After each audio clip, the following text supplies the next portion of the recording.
Chapter 4. Ang ikaapat na manggagawa paano sinira ni Hercules ang boar. Matagal nang pinigilan ni Hercules ang digmaan sa pamamagitan ng pagsupil sa pagpatay. Ngunit ang pagpatay ay may maraming anyo. Hindi kinakailangang banggitin ang mga pagpatay kay Hamlet, Othello, at Macbeth, o iba pang walang pagsira na pagpaslang dahil lahat ito ay metaphorical na pagpatay. Ang mga totoong massacre ay nangyari o ginawa bago ang masayang panahon na ito. Ang mga lalaki, babae, at mga bata ay pinahirapan hanggang mamatay sa mga minahan at pabrika, namatay sila sa gutom sa pinakamalupit na bilangguan, ngalasan ang mga sibilyan, gaya ng nakikita ngayon. Ang sinaunang mundo ay sinalanta ng mga kasamaan tulad ng sakit. Alam namin na walang sino man sa amin ang gustong malaman kung ano ang mangyayari sa mga nalantad sa sunog. Sa mga espesyal na aklat ng mga bata, mababasa natin ang tungkol sa Ignis, ibig sabihin ay apoy, at Yerets. Ibig sabihin ay nasusunog na kahoy. Sa kabutihang palad, alam natin na ang ilang mga pagkain ay mabuti, ang ilan ay masama, at ang mabubuting pagkain ay dapat kainin sa katamtaman, kung hindi, ang mga kahihinatin tulad ng nasunog na mga daliri ay hindi maiiwasan. Sa makatuwid, ngayon, karaniwan ng kumain ng karne ng pagong, karne ng USA, karne ng baka, tupa, at mga gulay sa alas 6 ng gabi, o uminom ng champagne, port, sherry, brandy, at tubig sa alas 10 ng gabi, gaya ng nakaugalian noong sinaunang panahon. Hindi rin natin dapat pabayaan ang mga panuntunan sa kalinisan. Dahil walang magkakasakit, posible ang pagpapagaling ng mga sakit, at ang mga nagsagawa ng mga propesyon na ito ay tinawag na mga doktor, sirohano, at mga albularyo. Ang pangalawang bulwagan at ang mga guho ng dalawang dating kolehiyo ay matingkad pa ring naaalala hanggang ngayon. Ang kanilang mga pamamaraan, pagrereseto kung ano ang dapat kainin, inumin, at pamumuhay ng mga pasyente, pagbibigay ng mga kakaibang sangkap na tinatawag na mga gamot at mga therapeutic agent. Ang ikalawang bahagi ng kanilang aktibidad ay hindi maliit o makabuluhan, ngunit sa aking natatandaan. Ang ating mga ninuno ay uminom ng maraming. At iyon ang tunay nilang problema. Akala nila, may gamot o lunas na angkop sa bawat karamdaman na maaari nilang inumin, lunukan, o gamitin lamang kapag sila ay may sakit. Ang hindi pagkakaunawaan na ito ay humantong sa paglitaw ng iba pang mga uri ng mga doktor. Ang mga doktor, surgeon, at pharmacist ay kumikita ng kanilang buhay sa pamamagitan ng kanilang propesyon, na nangangahulugang, minsan, sila ay nakatanggap ng sweldo mula sa mga bisita. Kinailangan nilang gumugol ng maraming oras at pagsisikap upang makakuha ng kaalaman at maging kwalipikado para sa kanilang mga tungkulin. Ngunit ang ibang mga komunidad ay walang ganoong obligasyon. Napilitan ng kanilang mga miyembro na maghanap ng mga substance o compound at ibenta ang mga ito kahit kailan at saan man nila gusto, sa itinakdang dami, na nakakuha sa kanila ng mga espesyal na pribilehiyo. Ang mga taong ito ay kabilang sa isang relihiyosong sekta na kilala bilang mga Quaker.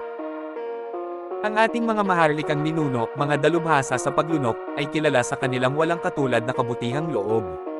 Mahihinuha ito sa nasabi sa itaas tungkol sa kanilang katakawan. Ngunit ang paglunok dito ay nangangahulugan ng intelektual o moral na asimilasyon. Ang kakayahang lunokin ng mga argumento. Maraming pakinabang ang mga sinungaling dito. Ang pagsisinungaling ngayon ay isang moral na dyablo na hindi pa natin narinig. Alam lang natin ito sa kasaysayan.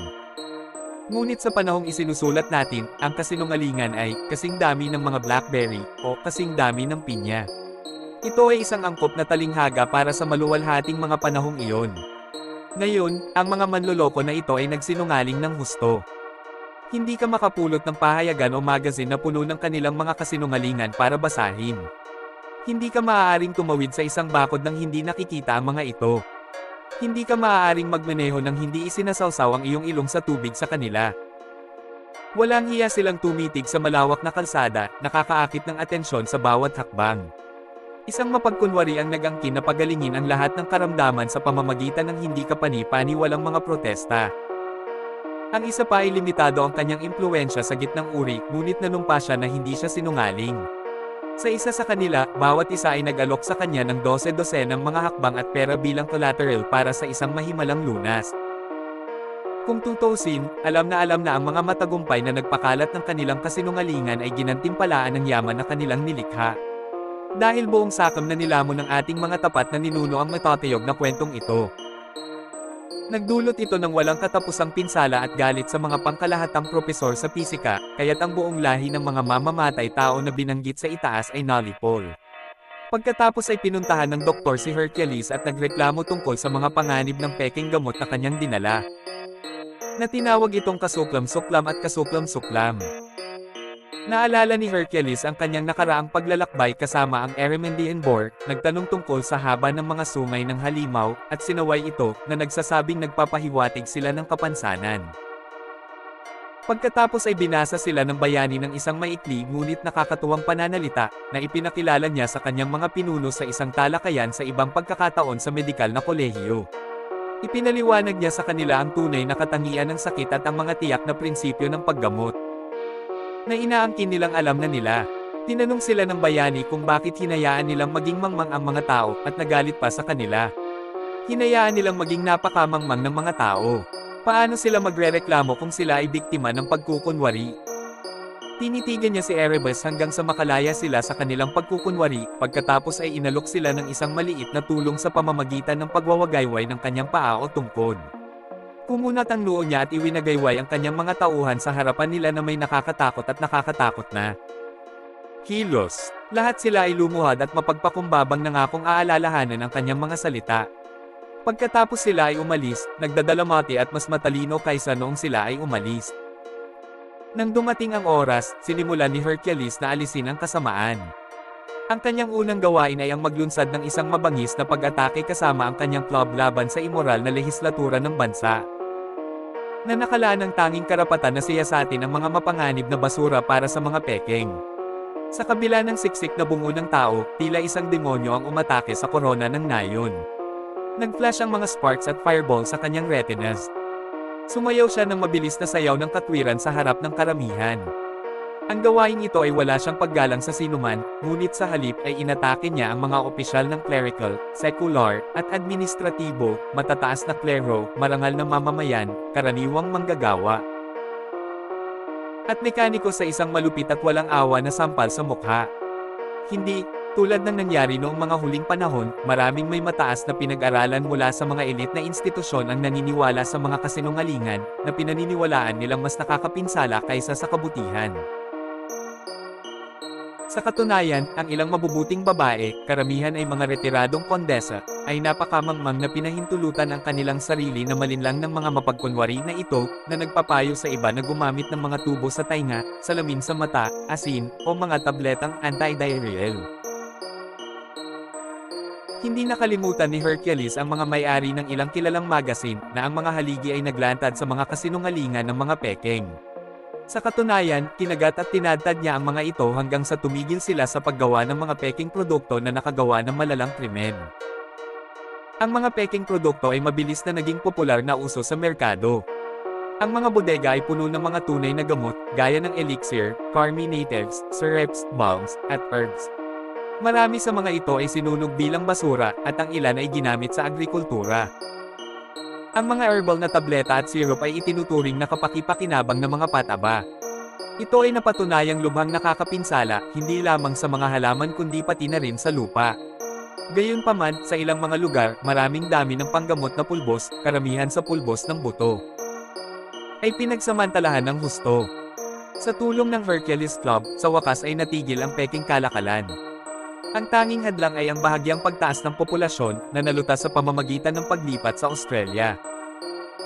Nang binalak ni Hercules na sirain ang Erymandian boar, pinigilan niya ang mapagkunwari na mga hilig na laganap sa mga centaur at sinira ang mga ito.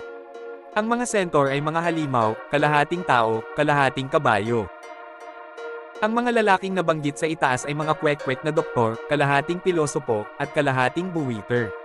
Ang ilan ay itinuturing na mga homeopath, ang iba ay mga water healers, mga mangkukulam, at maraming astrologo.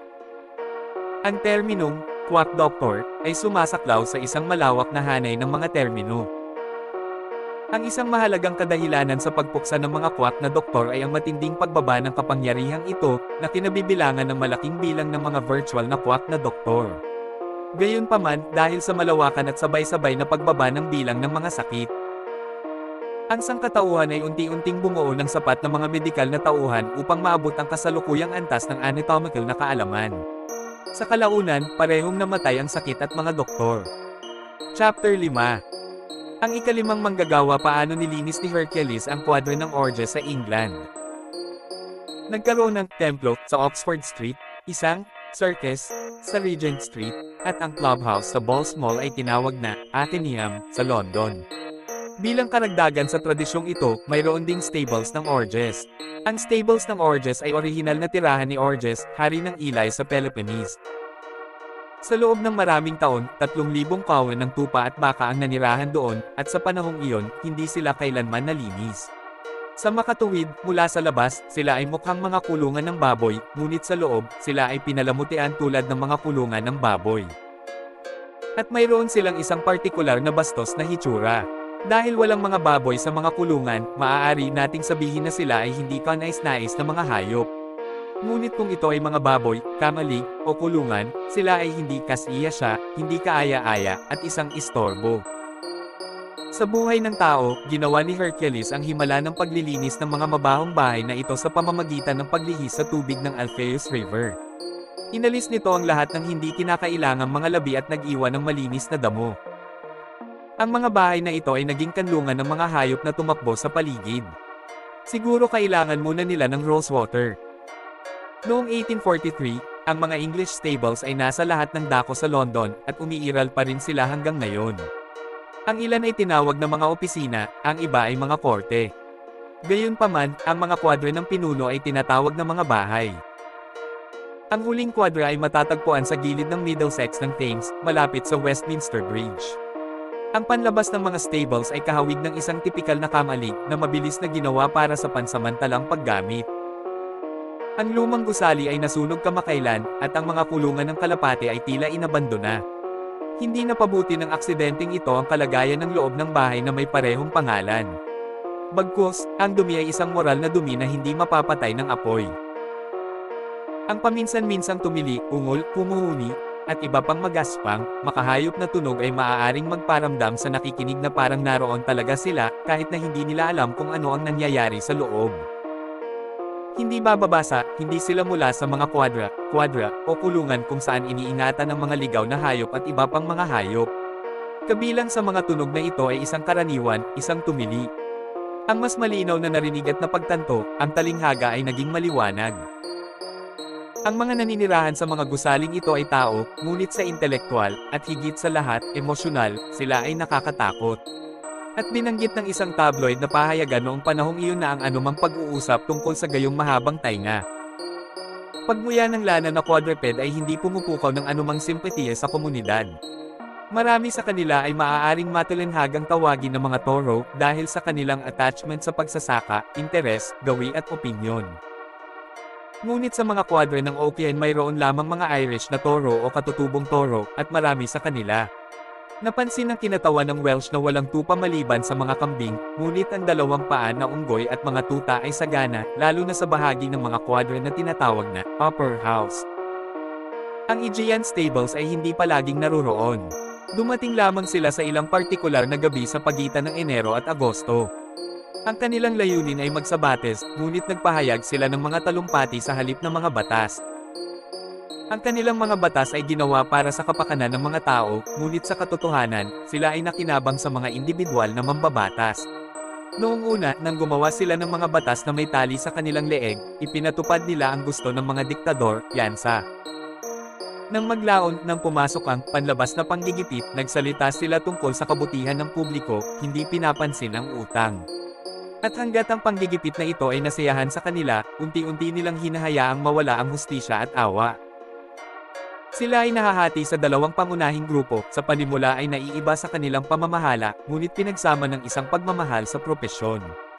Mayroon ding pangatlo, mas maliit na grupo, na nagtataguyod ng pambansang interes ngunit hinihingi ang kanilang sariling mga mambabatas. Ang pamumuno ng mga pastol ng Aegean ay lumilitaw na ngayon ay partikular na masama, dahil ang mga pundasyon ng lugar na ito ay hindi nalinis sa loob ng maraming siglo, may isang hindi matagumpay na pagtatangka noong 1830s. Nakakagulat na makita ang dumi na naipon doon. Karamihan sa mga batas ay binubuo ng masasama at kasuklam-suklam na gawain. Sa makatuwid, ang mga batas na ito, sa halip na maging kapakipakinabang at kapakipakinabang, ay hindi Kabaligtaran sa patuloy na katiwalian at krimen na nagbunsod sa mga batas na ito. Ang iba pang mga site na kilala bilang Aegean Stables ay nasa pinakakahiyahiyang estado din. Ang mga korte ay puno ng kawalang katarungan. Ang Korte Suprema, sa partikular na mahirap na kalagayan nito, ay ironically na tinatawag na Court of Justice. Ang tinatawag na istasyon ng pulisya ay puno ng paksyonalismo at paniniil, at ang mga tanggapan ng gobyerno ay napuno ng mga balang, uod, at iba pang mga peste na nagdulot ng sakit, pandaraya, at katangahan. Tulad ng mga dakila noong unang panahon, itinuturing ni Hercules ang paglilinis bilang kanyang tungkulin. Sa katunayan, noong sinaunang panahon, pinaniniwala ang inilihis niya ang ilog Alpheus mula sa kanyang tanyag na kwadre sa OGM. At inilihis ang Thames mula sa mga kwadre ng mga hari ng Britanya. Hindi tiyak kung itinuring niya ito, dahil ang orihinal na mga kwadra ay partikular na itinayo para sa layuning ito, at ang mga hayop sa loob ay sobrang basa kaya't ang mga baka at may sakit na hayop ay hindi makapasok sa Arcony. Noah, gayunpaman, mayroong dalawang pagtutol sa planong ito. Una, kung totoo ang pahayag na ito, maraming apektadong hayop ang nakaligtas sa pagkalunod. Pangalawa, imposibleng pisikal na kontrolin ang daloy ng tubig sa lahat ng kwadra, ang ilan sa mga ito ay nakakalat sa buong lugar. Gayunpaman, ang isa pang batis ay maaaring malunod silang lahat, at ginamit niya ito, gaya ng makikita natin mamaya. Ang pananaw na ito ay tinanggap ng opinyon ng publiko. Bagaman mas madaling magbuhat ng tubig kaysa sa hangin, ngunit ang pag-angat nito ay mahirap. Ngunit wala ni isang buto ng isang bayani ang nabali, bagamat marami ang nabali. Walang magic wand ang mas malakas kaysa sa wand ni Hercules, na nagpapasigla sa lakas ng mga alon. Ang wand ni Prospero ay parang isang tungkod sa kanya. Inaasahan niyang iangat ito para sa ilang layunin. Ngunit una, kailangan niyang bunutin ang lahat ng mga damo ng pamahiin, kamangmangan, pagtatangi, at pagkamakasarili mula sa maputik at walang tubig ng pag-iisip ng tao, na matagal nang ginawa itong isang tiwangwang na pool. Kapag ginawa niya ito ay isang kamangha-manghang tanawin upang makita ito gumalaw tulad ng isang alon ng dagat.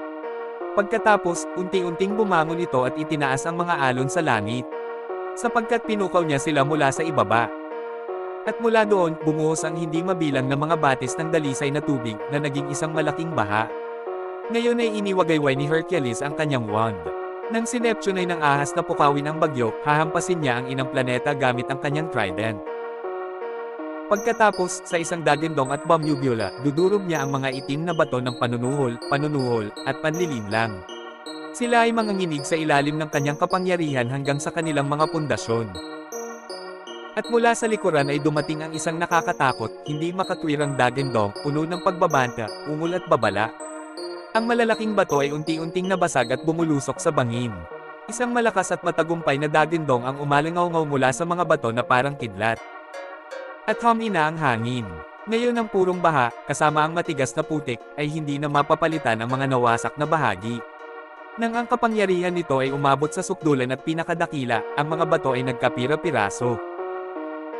Tumayo si Hercules sa dalampasigan at, sa isang dulo ng kanyang makapangyarihang magnetic club, hinaila ang malaking alon patungo sa kanya, at sa kabilang dulo ay itinulak niya ito, na naging sanhi, upang ito ay mabasag, at tanggayan ng malaking alon. Na umaapaw ng hindi mapigilan sa kalaliman, na winalis ang kasamaang naipon nito. Pagkatapos ay nilinis ni Hercules ang kwadre ng August.